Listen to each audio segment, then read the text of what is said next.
All right, now let's talk about the Texas ice storm, because this is like a fucking pretty much like a Hurricane Katrina level natural disaster going on. That's like affecting one of the largest states in America. You're talking about like every single part of their like infrastructure has been knocked out by below freezing temperatures. You're talking about millions of people who have spent a week without heat, without electricity, without clean drinking water. I don't know what the death toll is from this. I think it's 38 confirmed so far. My guess is it would probably go higher than that. But even if it doesn't, like, I just think like this whole thing that's going on right now in Texas is like a perfect example of, Matt, your thesis that all politics and political leaders or politicians in this country offer anyone who cares about it or is invested in the political process anymore is the opportunity to gloat when their guy looks good, and to like apportion the suffering that is inherent in our system to people that they don't like. And to that end, consider the fact that Andrew Cuomo, Gavin Newsom, Ron DeSantis, and Greg Abbott, 4 governors who are responsible for roughly a third of the population of America. And, you've got the blue state governors and the red state governors. And whenever anything bad happens in any of those states, everyone gangs up to like point at them to just be like, oh, look how things are going in California. Or when this shit happens to Texas, it's just like, oh, bet you feel bad about voting for Trump. And it's just like, everyone's just pointing at each other and like pointing out the flaws and cruelties inherent in their governance to cover up the fact that like everything sucks. Nothing works. There is no good example of governance to be had, or there is not a single example of like at an executive level or at anywhere in our government of like anyone showing even the slightest inclination to solve people's problems or show that that values human life at all. And just because like when Greg Abbott or Ron DeSantis fucks up something entirely, which they do, and they're absolutely guilty of, at least as far as Texas goes, it's just an opportunity for everyone to say, I told you so, and to cover up for the fact that like their own state, be it New York or California, is also completely indifferent to the suffering and like the deaths of thousands. Yeah, it could be no other way, because we know how everyone will respond to every crisis, no matter what it is. You've got the very poor, the people who suffer the most when things like that happen in any one of these states. They are out of the political process. They are unorganized. They will suffer as they have always suffered. The rich, the very rich, the people who actually, decide who becomes our leaders, they aren't really at the mercy of public infrastructure one way or the other. They can avoid any of this at their leisure. So they are never going to press the political system to change things to prevent it from happening, because that would cost them money and control, and they would rather hoard that than give it to a public provision. And then there's the middle sector of voters. And especially at the state level, they know who these people are. And they know that 51+% of them are on board with whatever the fuck you tell them. So Cuomo can kill every old person in New York. He can personally smother them with a fucking pillow. And as long as he can say that it's Trump's fault, the Democratic electorate in New York will say, that's right, it is. Good job, Mr. Cuomo. Here's another Emmy. And fucking Greg Abbott can wheel his ass out and say, this is actually the Green New Deal's fault. And 51+% of Texans will shoot the ceiling with their 6-shooters and say, damn right, you told him, Greg. And there will be the word that everyone has fetishized for the past few years now, accountability, because everyone who matters in this, the voters, have already picked a side in the spectacle. They have one side or another, and it doesn't really change that much from year to year. So you know what people are going to say. And every event will be filtered through this, and no one will ever stop to think, hey, maybe the people I'm rooting for don't have my best interest at heart. Maybe they're a bunch of blood-drinking fucking cannibals. No, because I'm so invested in them owning the other side that I can't even conceive of losing my investment in them, because then who will own my enemies for me? It's just, I just like the dynamic I'm seeing here is that like states compete with each other now when something awful happens, which guess what is more and more frequently these days, to show that like to demonstrate to the rest of the country and to themselves which are the good states and which are the bad states. But no one's doing anything to make anyone's lives better, so They can just say, I told you, throw towards someone else. And like it it's like you said, it's about apportioning the suffering that's inherent in our system towards groups that you don't like, and covering for your team leader when he does something like, oh, I don't know, let's covers up the deaths of 15,000 people in nursing homes on behalf of a wealthy donor who owns the fucking homes where all these old people are dying in New York. I mean, it's just.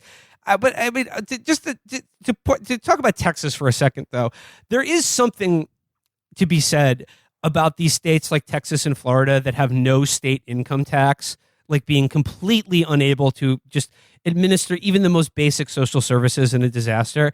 I know Texas has been trying to like attract people from California because they're like, oh, you won't pay income tax here. It's we run our state better. But I love the idea of advertising to like other people to be like, yeah, come move here. We don't give a fuck about anyone who lives here. And guess what? You don't have to either if you come and move here.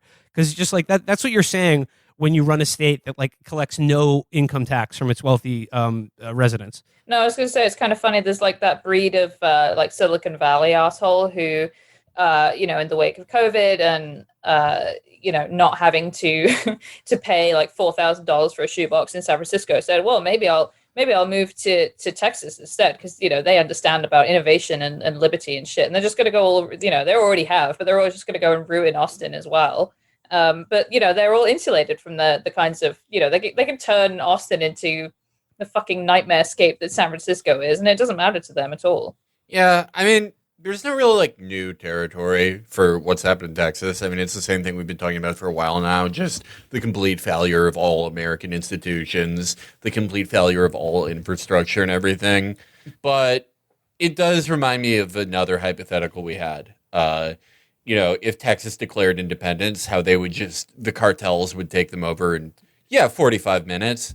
They should do that. Yes. They should. They got the money and the infrastructure. Knights Templar or Los Zetas would do such a better job. I mean, they might provide some fucking like constituent services, because the cartels actually have a vested interest in making sure that regular people don't give information to rival cartels or the police. And so they have an interest in spreading the wealth around, at least to the degree to keep people at the base level at an area that they operate in happy, which our political leadership at every level has no fucking interest in. Give me a fucking cartel that at least has to worry that I might like drop a dime on them and get me a goddamn Christmas turkey, or maybe some like a fucking heated a place to stay when the goddamn lights go out, instead of some psycho telling me you're on your own. Have you considered eating grandma? Did you guys see the Texas mayor who actually resigned today because of what he posted on Facebook? This is really funny. I'm just shocked he resigned. That's the only thing I'm surprised by.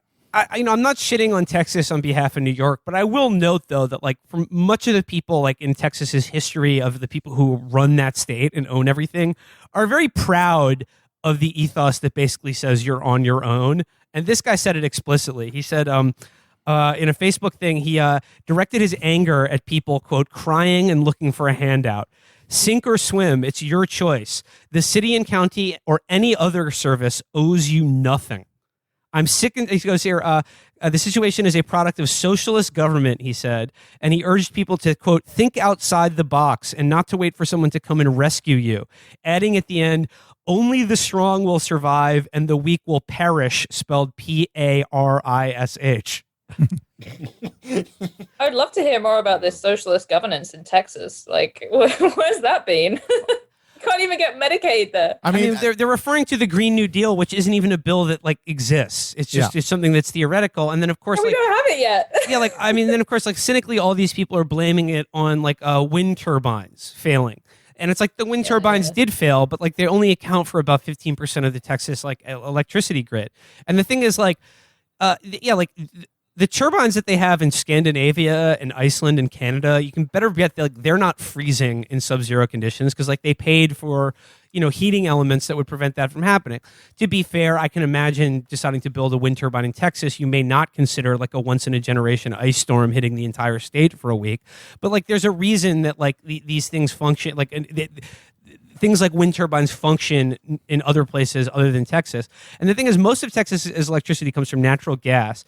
And Texas is unique in America in that their electricity infrastructure and like system is completely privatized and unregulated. And I want to read a little bit from the New York Times about this because it is pretty amazing. For years, okay, I'm quoting from this New York Times article about it, and it says here, for years, energy experts argued that the way Texas runs its electricity system invited a systematic failure. In the mid-1990s, the state decided against paying power producers to hold reserves, discarding the common practice across the United States and Canada of requiring a supply buffer of at least 15% beyond a typical day's needs. Robert McCullough of the McCullough Research in Portland, Oregon, said that he and others have long warned about the potential for catastrophe because Texas simply lacked backup for extreme weather events and increasingly commonplace as a result of climate change. What they've done is systematic unpreparedness, Mr. McCullough said. It was not inadvertent. They planned this outcome. Who has been planning this outcome, you said? Well, he's a professor at Harvard University. William W. Hogan is the architect of the strategy that was adopted by the state 7 years ago. A professor of global energy policy at Harvard's Kennedy School acknowledged that while many Texans have struggled this week without heat and electricity, the state's energy market has functioned as it was designed. That design relies on basic economics. When electricity demand increases, so too does the price for power. The higher prices force consumers to reduce energy use to prevent cascading failures of power plants that could leave the entire state in the dark, while encouraging power plants to generate more electricity. It's not convenient, Professor Hogan said. It's not nice. It's necessary. Is it? Is it necessary? I mean, it seems to be like that this is putting the lie to the whole idea is that, like, if our entire civilization depends on producing electricity, maybe the way that system is run shouldn't be reliant on, I don't know, market forces. Well, what I love about that is, like, just saying, well, it's basic economics. It's like, have you considered that maybe basic economics is complete fucking bullshit and just, like, clearly doesn't work? It is just completely wrong. I don't know, like, the way that people talk about economics like it's real or, you know, a science or anything like that, it's just like, no, it's fairy tales, complete fairy tales. Yeah, it's just simple supply and demand, and when the demand for electricity goes up, like for instance in a extreme weather crisis, then it's just simple economics that it makes sense that every fucking power plant in the state blows up at the same time because they can't handle it, because it's just the rules of supply and demand didn't take into account that everyone would demand their supply at one given moment.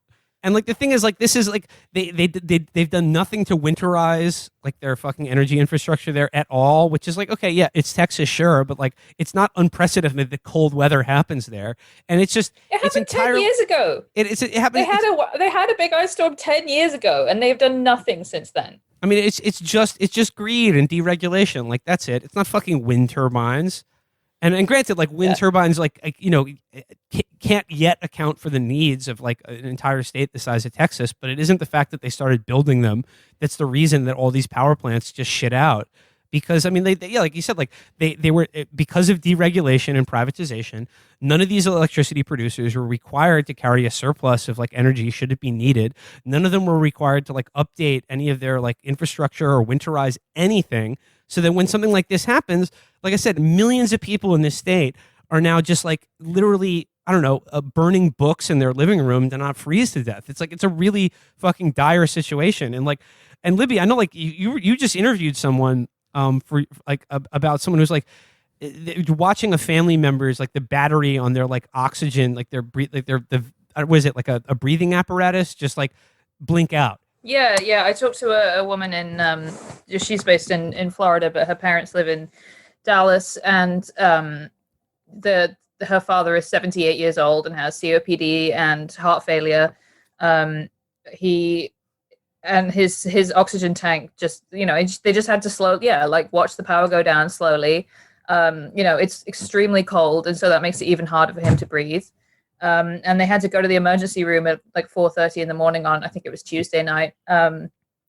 And she said that he told her that like, you know, everyone there was dealing with the same stuff. Like the emergency room was like overrun with people whose oxygen had run out. And there's just, you know, there's no, like, you would think that the function of a government might be to provide for that kind of situation, you know, like to make sure people can breathe. It seems like a very basic thing, but this is the thing and it's, you know, it's not just, you know, you go to the hospital because the battery is running out. Like people are going to get bills from this shit. Although she did say that a lot of people like weren't even being put into the system. Like their insurance is never even going to know about it because they were so overrun with people whose oxygen tanks were run out. But like this is a state where like almost 20% of people are uninsured. It's extremely hard to qualify for Medicaid.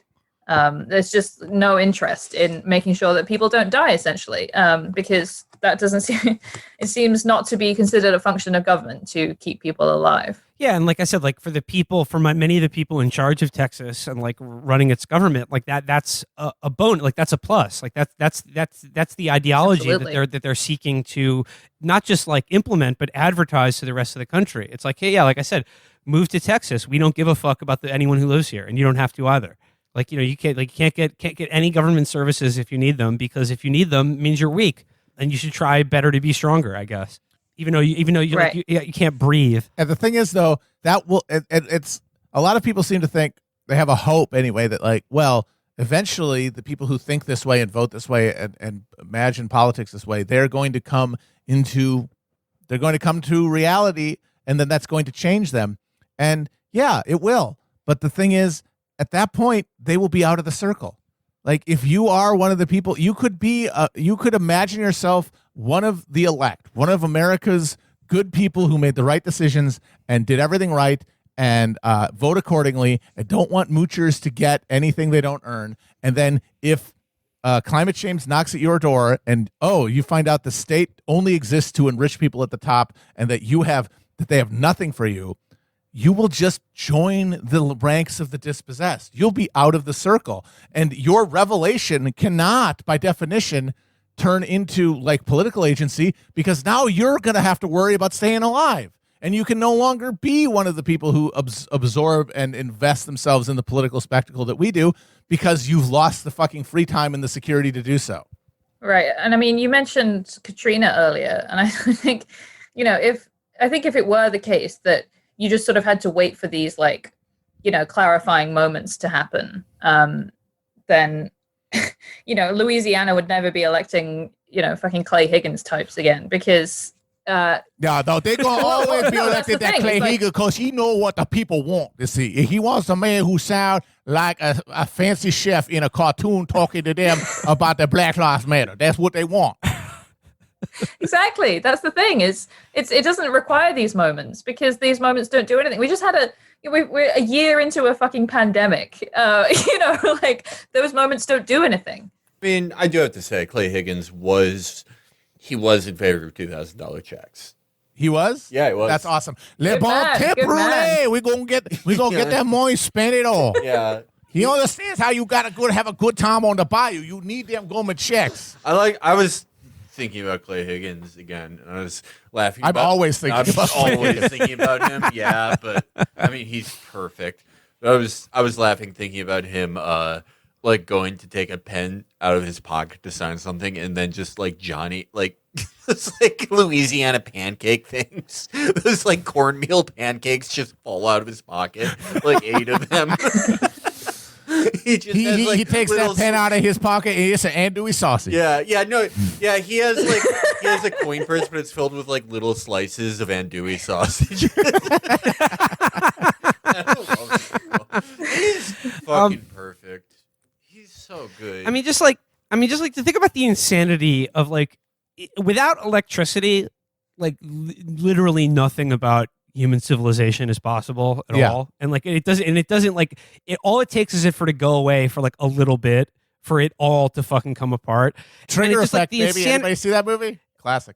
And like the insanity of, having something that necessary to like people being alive running on a profit model is really says something. And there's one more take that I want to, in addition to the guy from Harvard University who's like, well, it may not be nice, but it's necessary to have this completely irrational way of like appropriating the way we like power is produced in this country. There was this guy who tweeted, his name is John Arnold. And you might be familiar with him because he was one of the Enron guys, but he was one of the guys who never went to jail for like Enron. He was an Enron trader who made a shitload of money trading energy futures in the earlier 2000s. Fantastically rich, very conservative, awful guy. And now I don't know, like I remember the Enron documentary, The Smartest Guys in the Room, but in that, like one of the Enron schemes, like before the big one that took them down, involved throttling California's energy market and causing on purpose rolling blackouts. And in that movie, they have like recorded phone calls between Enron energy traders, probably maybe even John Arnold himself, openly laughing about, quote, Grandma Millie, like freezing or starving to death in California. And like, yeah. So here's this guy's take on it. He says, the story of Texas Power this week won't be renewables versus thermal, even though that's what everyone wants to argue about. Every power source, wind, solar, gas, coal, even nuclear, has issues. The question will be, to what level of reliability should we build energy infrastructure? And it's just like, that's a question now. I mean, is an option to be like, make it, sort of not reliable versus somewhat reliable? How about, I don't know, shouldn't the standard be like reliable 100% of the time? It should be as reliable as the people can afford. That's the standard. If you can't afford reliability, I'm sorry, you're on your own. And when they say afford, they mean not like provisioning for the people who are in the area. It means provisioning for them plus profit. That's the thing. Yeah. The California wildfires and this blackout in Texas, one thing they have in common is that needed repair and infrastructure improvement was avoided or put off because it would have reduced fucking dividends and profits for private shareholders. And that's this unspoken part that informs all of these like tough realistic discussions about like, well, how are we gonna price this so people know the value of it? Is that built into that always is the assumption of profit, which when you're talking about something like fucking energy is absurd. Mm-hmm. I found a good quote when I was looking for stuff about this earlier. This is CNN, and they were talking to about the electric. I think it's called the Electricity Reliability Council or something, which is, you could imagine, is supposed to make sure that electricity is reliable. And the quote is, when asked on Wednesday why ERCOT hasn't mandated more winterization to prevent outages, ERCOT Senior Director of System Operations, Dad Woodfin, said it was not required. I guess the role of ERCOT is not necessarily to mandate those kind of things. Oh, okay. So what the fuck is it for then? Like, why does it exist if it doesn't exist to make sure that it's reliable? It's to make money. It's to make people money. That's why all this shit exists. That's why literally everything we have exists. We pretend publicly that this stuff exists to provide services for people, but it actually exists to make fucking money. And if it doesn't make somebody somewhere money, if it doesn't buy somebody child slaves and an island to have sex with them on, then it does not have value and there's no reason for it to exist. It don't make dollars. It don't make sense. Mm-hmm. And now millions of people who are now, it's 7 degrees outside in Texas and there's no heat or water at all, are coming smack into the face of that reality.